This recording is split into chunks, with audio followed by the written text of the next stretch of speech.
Welcome to the Mentium Matters podcast, where we talk about leadership, life, and the transformative power of mentoring. This is Solveig Brown, and I am thrilled to have Zoa Norman as my guest today. Zoa and I will be talking about executive presence and specific techniques that people can use to expand their executive presence. Zoa will also share some of her tips on being a better communicator and presenter, as well as advice for managing up. We will also cover many other great topics. Before we begin, I would like to give you all a little background information on Zoa. Zoa is the Director of Client Success at ADP, a worldwide leader in human capital management. She has held executive leadership positions for organizations ranging from 50 million to 26 billion in annual sales. She is an expert in strategic and collaborative leadership and has helped organizations create high-performing teams, accelerate sales growth, achieve profit and revenue turnaround, and increase retention. Zoa has served on several nonprofit boards and has been a dedicated mentor for Mentium since 2005. Welcome, Zoa. Thank you so much, Solveig. I'm really honored that you asked me to participate in this podcast because although this has become somewhat cliche, I think all these topics we'll be discussing today are a journey. I don't think any of us ever arrive at that perfect place where we give ourselves 100% on all those things. And so the key thing that I like to remember is that it's okay if we make mistakes and fail along the way. And I bring that up because when you're working to build skill, it's important to remember that, and that failing can lead you to that next success.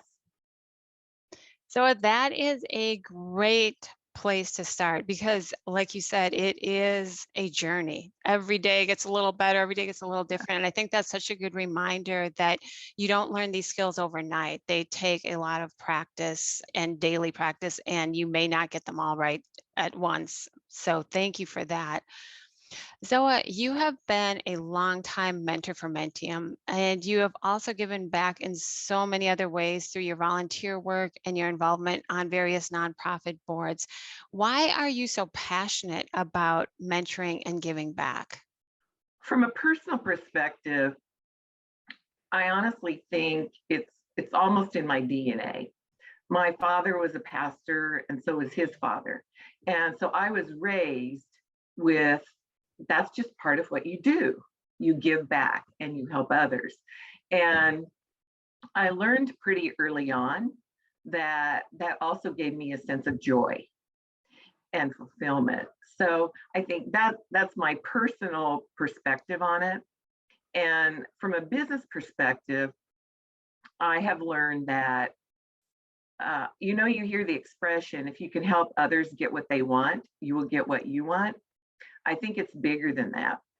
Like if I can understand what motivates people, what they're really working to do, and also their skills, then as a leader, I can help them be successful. And those relationships, whether it's formal mentoring or not, have been lifetime relationships and close friendships for me. And when people say, what are you the most proud of? It's the career success that Rob has had, or the career success that Sandy has had. And that small part that I may have played in it is really what drives me to get up in the morning. That is such a great perspective. I love how you talk about the joy, the joy of helping others, the joy of being able to give back, and just also the family messages around that that's what you do. You help lift other people up, as part of your journey. So in your work mentoring, you are committed to people development and helping people realize an easier path to success. Can you tell me more about your leadership style and how you bring out the best in those around you? Sure. And I would put this in the context of most of my roles have been turnarounds or startups. So either way, you're not, I haven't ever been assigned to an organization or a mission where everything was going beautifully and everyone was a high performer. Mm. So that's the lens with which I come today. And my perspective is what's really important to meet the goals of the organization is to understand first how each person can contribute. What are their individual skills? And typically, I have one on one meetings with key leaders in the organization. And then I may have some small group, 3 or 4, or 2 or 3 people, but talk about what their role is, why they like it, why they don't like it, what their skills are, and what they want to achieve and why. And I'll give you a couple of examples because I think that's easier to relate to that. And this has been years ago, but I was assigned to open up a market for a very large corporation. It was a brand new market, and I was given a few people to help me with that. I fondly look back and call it the Bad News Bears team because most of them had been very low at best performers for 5+ years. And so I met with each one of them. I assessed what their skills were and also understood what they wanted. Like, for example, one person who is in sales was never making his numbers. And I learned that he had recently gotten married to a woman that had a child. So they wanted to buy a home. He wanted to make sure that she didn't have to work because they wanted to have another baby. And he also wanted to go to what it was our top summit recognition event within the company. It was a very elite group that was awarded this. That's what he wanted. And sitting there that day listening to him, I could have just laughed it off because there was nothing about his performance to date that indicated he could do that. But I understood what his skills were, what drove him, and 2 years later, he did make that summit and receive the recognition award. So, and it was really based on just recalibrating how he thought about what he was doing. And then there was also someone that worked for me that just wasn't performing. And what I learned, he wasn't concerned about himself. He really cared about the team. He was the oldest child in his family. And I think that just carried over from, he was kind of the big brother to everyone. And so he was able to get his performance to what was an acceptable level. He never went above that, but he never went below that.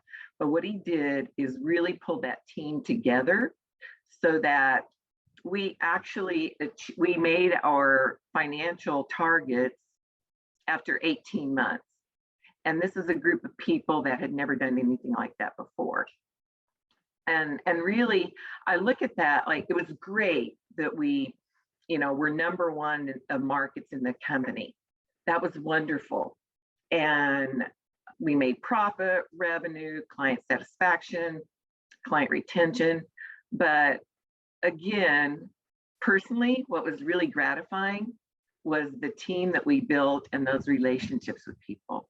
Yes, that is a powerful story of showing how you can really drive change within someone that drives change in the organization. So I think you really articulate well the value of understanding people, of talking to people, of seeing what their motivations are, seeing what their skills are, and you as their manager coaching them and helping them figure out how they can best utilize those in the team. And then, the stories you just told are just marvelous examples of how you can create tremendous success. Like in the first example, no one would have anticipated that. As you told the story, you just like, oh yeah, and that was kind of a wild goal that person had, and lo and behold, it was achievable. So it also shows the importance of not selling anyone short and of believing that people can bringing out the best in them and they can do their best. So, Zoa, executive presence is a skill that many mentees would like to develop. And I know that you have helped countless mentees work on this skill in your mentoring partnership with them. So, what techniques have you taught your mentees for how they can expand their executive presence? First, I want to say it's dramatically changed over the past 18 months.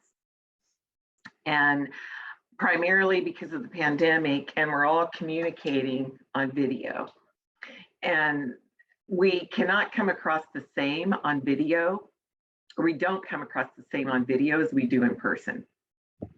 And so there are things that, I mean, one of the things that I do, and this is very difficult for people listening because they can't see, our verbal movement, but I have people role play with me, but I reverse the role play, and I play the part of how I've seen them interact and have them be the listener and observer of that. And if you can ask someone that you trust, that it's a peer, your manager, maybe it's just a trusted advisor outside of your organization, if you can ask them to do this with you, I think it's really helpful.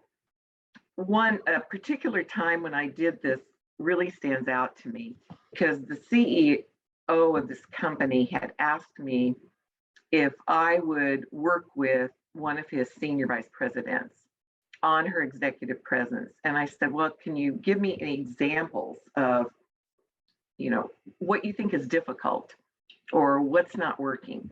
And he said, I don't know, she's just goofy. And so I met with her, and the good news is she was very receptive to some coaching, actually.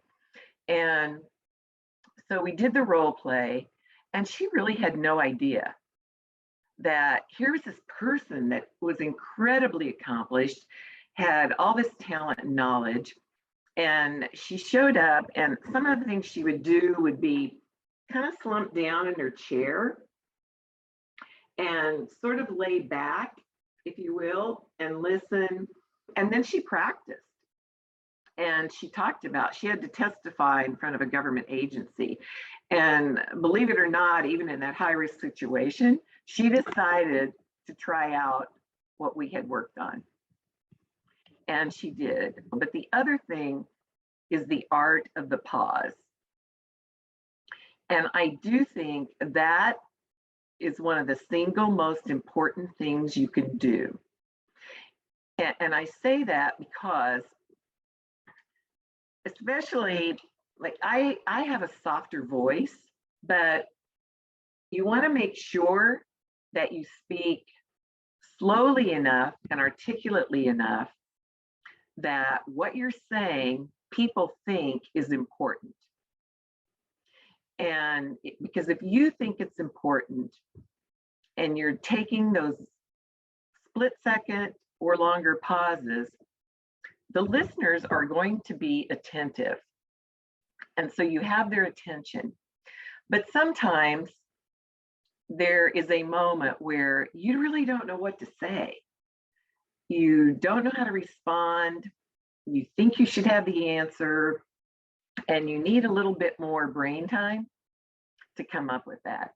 And so one of the things that I find helpful is to repeat the question and say it slowly, and then say, am I understanding that? And then if you're uncomfortable with what I'm about to tell you, you can do what I first did when I started doing this. And that was, I actually would have glasses on for this.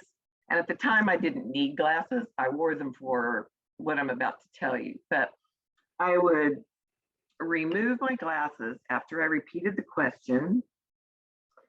And I would put my head down for a minute. And then I would take a breath and I would respond. And I still do that without the eyeglasses gesture, but it gives me that time to compose myself. And especially in some of these situations, we're under a lot of pressure. I mean, it might be we're talking about a merger or acquisition, we're talking about something that's really not going well, and opinions are quite diverse and there's conflict. So that brings you that sense of I'm the voice of reason, the voice of calm, and I'm going to help drive us toward change or resolution. So those are some of the things, Solveig, that I have found to be quite helpful. That is great advice. I love the physical cues. I love the art of the pause. Can you talk more about some of the I want to go in more depth all of this. So let's go back to the physical presence. So you said people's posture is important. When you slouched in your chair, your voice changed. I thought that was so interesting. The way you spoke also changed because of your posture. And for those of you just listening to this, I encourage you to go to the Mentium website, find the Vimeo clips of this, and you can see the visual of it as well. So you are also an expert communicator, and you've talked about the art of the pause and how to give yourself time to think. Do you have tips for how someone can improve their verbal communication skills and how they can improve their presentation skills? Yeah, and I have some tips and some things that have worked for me and others. But I also want to say, if this is the journey you're on, don't go into it thinking you have to completely change your personality and not be authentic. Because I still throw in phrases from my Kansas upbringing that for a lot of people in the English speaking world have never heard these phrases. And, because I grew up in a small town in Kansas, but it's a big part of me. And when it makes sense, I will use one of those phrases. But, and I only use that as an illustration that don't forget, you are in that conversation for a reason. It's because you are you.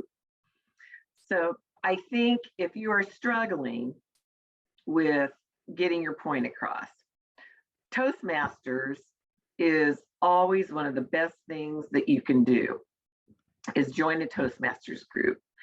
And there you get to give and receive peer feedback on your speaking.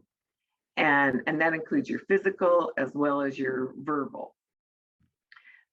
Another thing is Dale Carnegie has some excellent classes on confidence building, public speaking, etc. And again, it's more of a peer relationship you have with classmates. But I have seen people grow so much from both of those things. I think Dale Carnegie is a little bit more relaxed. And then another thing is, of course, practicing in the mirror, but asking people for feedback. And after a meeting, select a few people, including your boss, and ask them, how did I come across? Did I make my point? Or I felt like I did a really good job of articulating what we should do. No one commented. And then 3 minutes later, somebody else said the exact same thing. And everyone said, oh, that's a great idea. Let's do that. And, why was I not heard? Do you have a sense of that? And see what they say, because they probably noticed it, but they had the same reaction. And so having that specific feedback can be really helpful. And then taking that a step further and asking those same 2 or 3 people or person in the next meeting that you attend with them, let them know, I'm going to try some new types of communication. Would you be willing to give me feedback on, did you notice a difference from the last time we talked about? Was it improved? And just, be a bit of a guide and an advisor for me. And because most people it's in their nature, they want to help. And they're also a little bit flattered that you ask them to be an expert for you. And that helps tremendously. And then I would end with when I started in the industry I'm currently in, it was quite different than my former industry. And the dialogue in my former industry was sales and marketing people. And we talked really quickly, we talked fast, we said, let's do this, no, let's do this. Okay, I'm gonna write it on the whiteboard, there it is, what do you think? And that's what I was used to. I am now in an industry of HR and financial leaders who don't speak like that. And I quickly learned when I took a sales role in this industry that CFOs simply were shutting down because I was speaking so fast. And many times, especially if you're talking to a C-level person, they do want a little time to process what you're saying. And so I slowed my speech purposefully. And that's when I started practicing the art of the pause. And I noticed the same exact CFO or CIO reacted differently to the same words I'd said 2 months ago, because I was speaking slowly and I was pausing, both so that we could all think about our conversation, but also so that they had a chance to respond.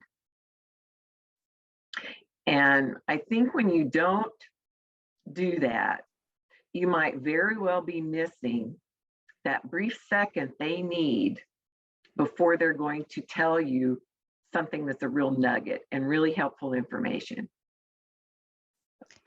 Thank you for sharing that and for those really great specific examples of how you can continuously improve that by getting feedback from people. And then how you can start even looking at your own speech and noticing different reactions you get based on speed, pauses, and so many other things. You touched too about, talking to senior leadership. And that's another area that many mentees are working on, which is, their ability to manage up. So what suggestions do you have for someone trying to learn how to manage up better?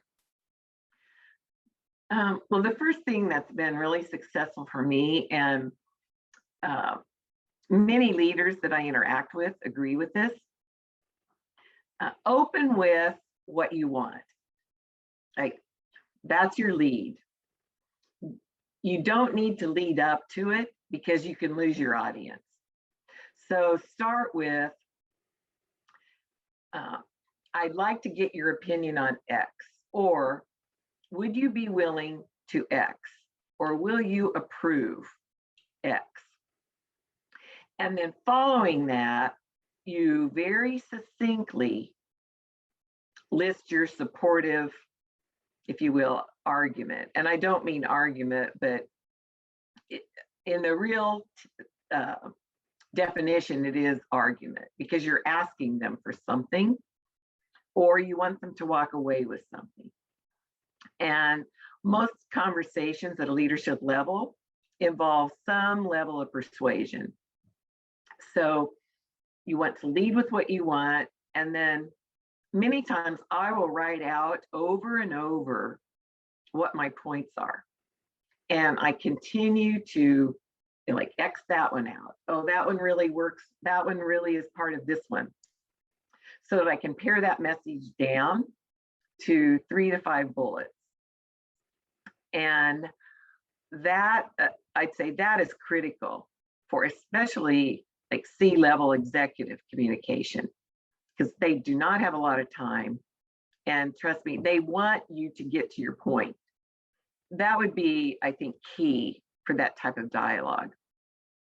And the other thing is you want to watch for their cues, because sometimes you ask them something and you don't realize it, but they're not comfortable with that. You don't know it beforehand. And it could be they're just not the right person. You thought they were, but they're not the right person you should be talking to about that topic. And if you sense this unease, I would say take a pause and ask about it. Is this something you would prefer that I speak to someone else about? is a good question to ask. Or is this a topic that it's not a good time to discuss? Would there be a better time? Because it could be, the reason could be something confidential and they don't want to tell you what that is. So you don't want to get too specific. The other thing is, if the subject is you're asking them for feedback about yourself and your career.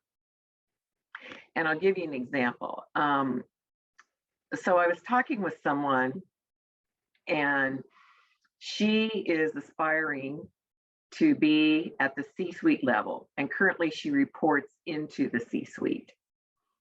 And so she felt like she was definitely going to get the job. And it was a CFO job.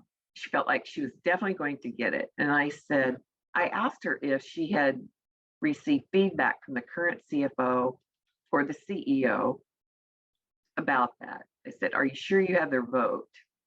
And she wasn't sure. So in having a conversation like that, you want to let that person know exactly what you want. You know, if this job was open today, would I have your vote? And when you ask a question like that, again, you pause. Now, there are some executive level folks who don't want to have that type of conversation. It's too personal for them or too pushy. Because maybe they have some negative, you know, maybe like it could be a conditional yes, and they don't want to be the one to deliver the feedback.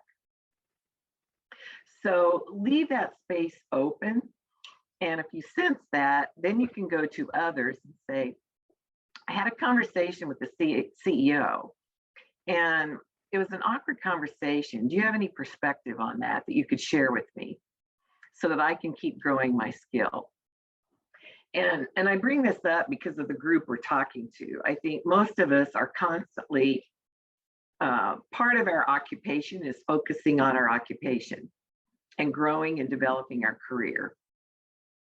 And so I'd say that's probably a frequent conversation that most of us are having is, you know, getting that feedback. Am I a good fit for this role that I aspire to? If not, can you give me some ideas of what the skill gaps are, what I need to make sure that I've achieved before applying for that again? I mean, that's just a piece of it, but I also thought it was relevant given who we're talking with today, Solveig. Yeah, that is totally relevant. Thank you for sharing that great advice. And thanks for giving like specific examples of questions you can ask of when you, because I think people get nervous in the moment. You know, you're talking to a senior leader and then all of a sudden you see that cue where you've said something and you're like, oh my gosh, what did I just say? And I like how you said, oh, Jen, just go to these questions. And if you have those kind of in your back pocket, if you will, you can just, when you get into that situation, you can just easily use them, even if you're under stress, talking to that. And, you know, throughout this, I've heard the theme of feedback, of the importance of getting feedback. And, you know, and for this managing up, the importance of being specific about what you want and getting to the point. So thank you. That is so many helpful things all, you know, in one succinct answer.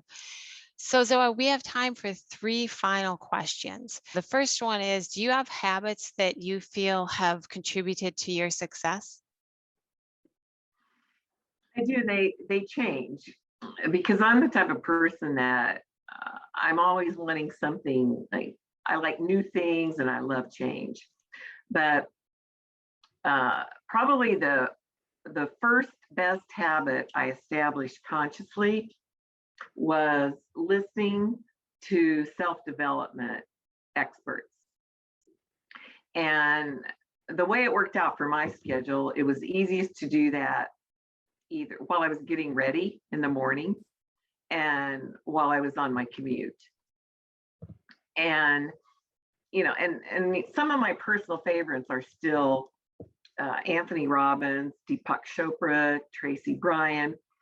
And there are different reasons I like or Brian Tracy, excuse me. There are different reasons why I like all of these people, including Wayne Dyer.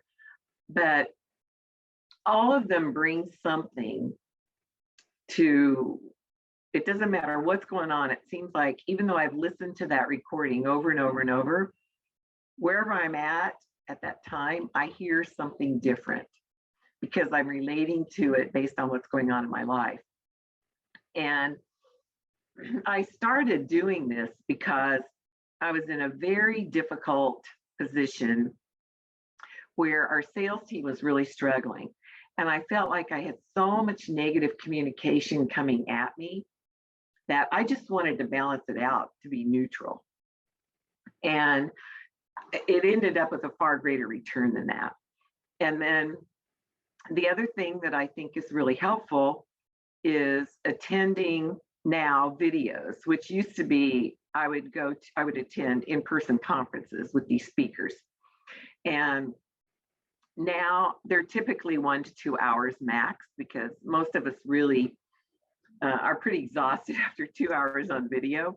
But learning from them and listening and practicing what they're talking to you about. And I like to do this for a number of reasons. It takes me out of my day-to-day routine. So there are no stakeholders at all involved. I have no risk. And so I can try things that are easy to try. And most of these type of webinars, I would tell you, are structured so that you have breakout groups. And I find that everyone is in the same place. We all want to learn and grow. We all want to, improve our skills. So it's a very comfortable, safe place to do that. And the other thing, I think everybody talks about this, why it's really important, especially right now during this pandemic and racial unrest, all the things going on, is take care of yourself. But there's no one size fits all. We're all different. And for example, jogging to me is the most torturous thing I could imagine. But I love swimming and I love walking. So, and it really helps clear my head. But whatever it is, I think that outlet, and right now mine is actually walking and swimming, but whatever your outlet is, make sure you have one and do something every day, even if it's only for 10 or 15 minutes. And I know a lot of people say, go to bed and wake up at the same time every day. But there are those of us whose job just doesn't accommodate it. As you introduced me, we're a global company. And so I speak with people all over the world, which usually spans 18-hour time zones. And so that doesn't work for me. But I decided to accommodate that. I could find a break in my day where I could take a 20-minute nap. And I don't apologize or tell anybody I'm doing it.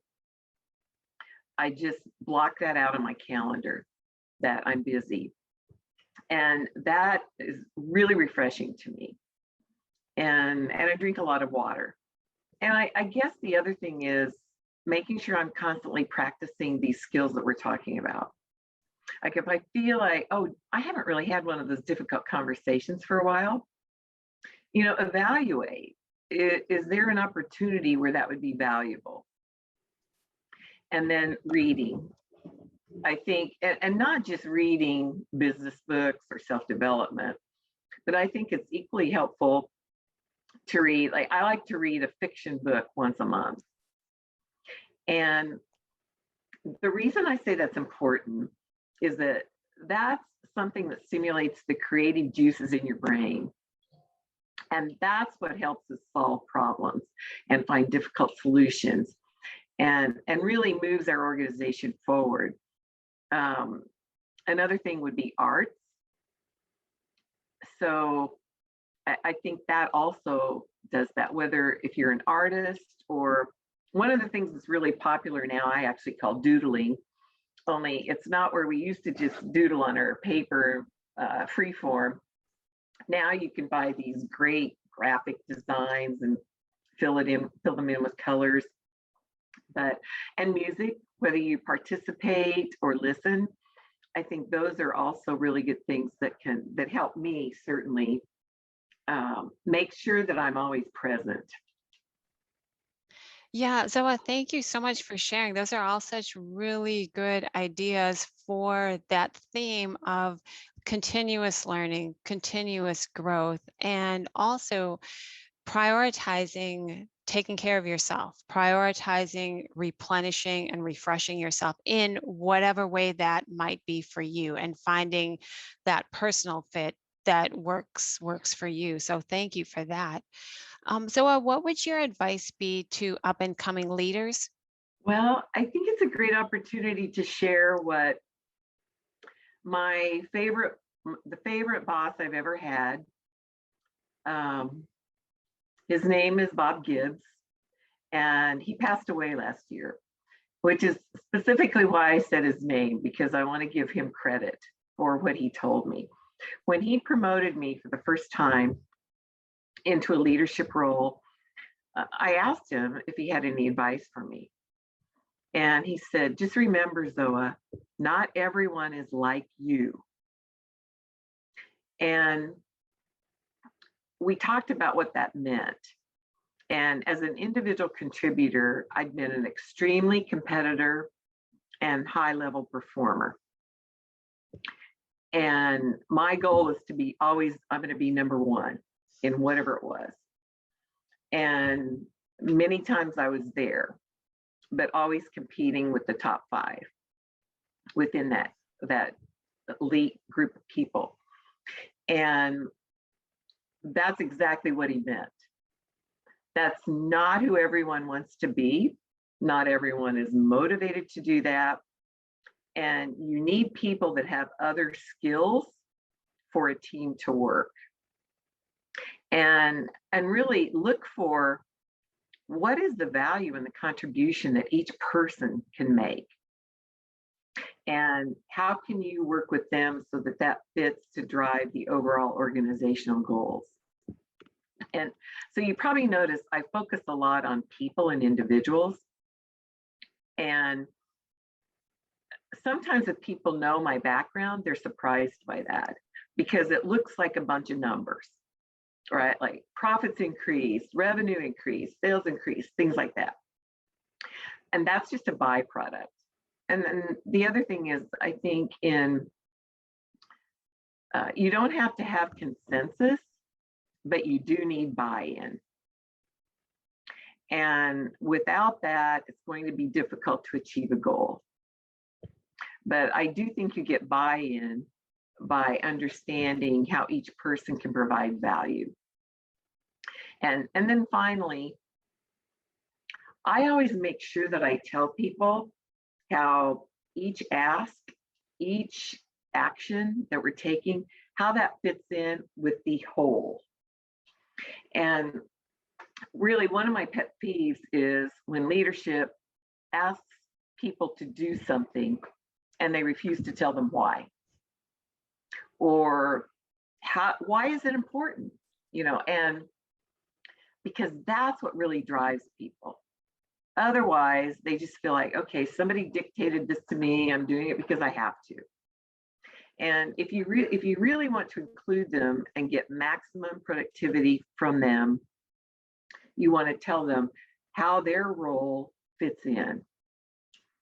Thanks for sharing that advice. And I can see how that advice you got early on in your career, you have continued to use that because it goes back to your answer of, one of the earlier questions I asked you of how do you develop people? And, you've figured out what are they individually good at, what motivates them. So I think it's extraordinary how you kind of have that follow through throughout your career of all of these topics that we're talking about.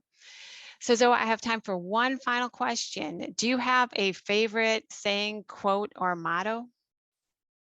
That's a great one. I mean, certainly the quote from Bob Gibbs about not everyone is like you is probably my favorite. And the other one is, I never know what someone else's life is like right now. And I say that because many times I hear people talk about a conversation they were in, and they're speaking negatively about it and how the other person came across or what they said. And you just don't know what happened to them that day. And actually, this is a story from a Wayne Dyer talk where he said this father and 5 young children boarded the subway at 5 a.m. And the teller of this story was on that subway. It was in New York. It was, hardly anyone was on the subway. It was a Sunday morning. And these 5 children were just really unruly and disruptive. And the teller of the story was talking about how it annoyed him and how frustrated he was. And he was, mentally condemning the father for not being able to manage his children. And the subway stopped, and the father and the 5 children were exiting the subway. And just before the father walked out, he turned and looked at the teller of the story and said, "I want to tell you how much I appreciate your patience with my children and I this morning. We just left the hospital and their mother passed away." And I know that's a really morbid story, but whenever I start to have a judgment about someone, and I don't mean discussing information, but when I actually am forming a judgment where I'm saying, where in my mind I'm thinking negative thoughts about that person, I'm reminded of that story because it keeps me grounded that I may be having an experience with this conversation that I don't care for, but that doesn't mean this person is a bad person. It doesn't mean anything. It just means right now in this conversation, something's not working. But it may not have anything to do with me. So I realize that's not a quote, but No, that's a great it's something that helps. example, yeah, of the power of not making assumptions. A lot of times you think you might know what someone else, is thinking or doing, but you really don't know the circumstances to which any individual is responding at any time, and giving that leeway for, whatever that is. Zoa, I cannot thank you enough for coming to talk to us on the Mentium Matters podcast today.